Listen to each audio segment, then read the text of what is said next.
What up, guys? It's JR Juggernaut 1, and welcome to a new daily discussion. Today's discussion is going to be kind of a multiple part thing. It's going to be versatile side deck cards. And I'm saying this because if there's one thing I've noticed is that a lot of times in your side deck, you want to have cards that you can use against multiple deck types. And this format is no exception, especially when you have so much diversity. You want to have cards in your side deck that can deal with a bunch of different threats, a bunch of different kinds of decks. You know, pretty simple. So I think it's 5 cards here. Yeah, 5 cards that I want to talk about. Why I think they'd be good to run. Not in every single side deck, but just a side deck where, just like many side decks, you know, these cards are very versatile in the sense that you can side them in against a bunch of different decks, so just keep that in mind. Okay, so the first card we're going to be talking about is Pulling the Rug. Now, this I could be getting a lot of flack for because, well, one, it's a trap card. But think of it this way. Pulling the Rug does have some pretty damn good use if you face a deck that has a bunch of these effects. For example, Gadgets is the first deck that comes to mind, but also think about if you're running against Monarchs, Quick Draw. Uh, there are a few different deck types, and I've noticed people have these cards in their side deck because of that, because they seem to never know uh, when they might that go up against a deck that this card can really hurt. You know, so yeah, it's not by any stretch like the best card ever. I don't even think it's an amazing card, but I do think it's very useful if used, if sided in at the right time against the right deck. So, yeah. The next card is DD Crow. I'm gonna say this once and once only. I think almost every deck should have this card in their side deck. I know I'm pushing it, but here's the thing. DD Crow is really good this format because this is one of those cards that ruins plays. And not Trap Stun, not Cold Wave, not Giant Trunade is going to stop this thing from kicking ass. And what's really good is, especially if you're using this in a deck like Quick Draw that recycles its cards a lot, you know, I've seen so many decks have this card in their side deck, and people who choose to have it in their side deck, you know, depending on the deck they're running, usually it's a very smart move. So, like, just keep this in mind. You know, you can activate this during either player's turn. You can remove a card from your opponent's graveyard, you know, when they're about to make a big play. Stop their Debris Dragon. Stop Faltrel from taking back a monster. Stop Blizzard from taking back a monster. You can use this against so many different decks, and while it's not like Pulling the Rug where you would destroy the monster as well. DD Crow has a lot more versatility because so many decks revolve around the graveyard. The third card, Heroes Rule 2, another card that's very, very debatable, but I personally think some people should consider it. I say this because, well, it does the same thing DD Crow would do, only it kind of does more.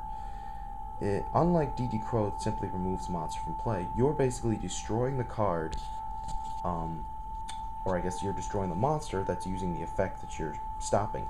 This would negate and destroy the effect of Faltrel. It would negate Debris Dragon. It would negate Mirage. Negate and destroy Mirage. You know, you have a lot of different ways. Just like with DD Crow, this card has, you know, a lot of playability because so many decks revolve around the graveyard. Unfortunately, though, you know, there's a lot of trap hate going around, and this card hasn't been seeing as much play as DD Crow because of this. Nor did it receive that much. Nor were a lot of people playing it last format. So that is, you know, something to keep in mind. But either way, I still think, you know, you may want to side one of these in. You may want to have one of these in your side deck. Let's move on to the fourth card, Mind Crush. Another card where, yeah, it's a trap. I know, this is the third trap. And the last one's spoiler alert, the last one's a trap as well. But I have good reason for this. Mind Crush is really good against a lot of different decks, especially considering how popular Pot of Duality is. Mind Crush can take advantage of a lot of decks' explosiveness. You read your opponent like a book, mind crush them. Maybe it's not that good of an idea. Maybe it's not a good idea to have this card in the side deck. I was just thinking about how this could be very helpful against a variety of different decks, that have at least some sort of search power. It's just an idea. But you guys can tell me what you think. And last but not least, the one card I definitely think is the most versatile side card of these five, Royal Decree.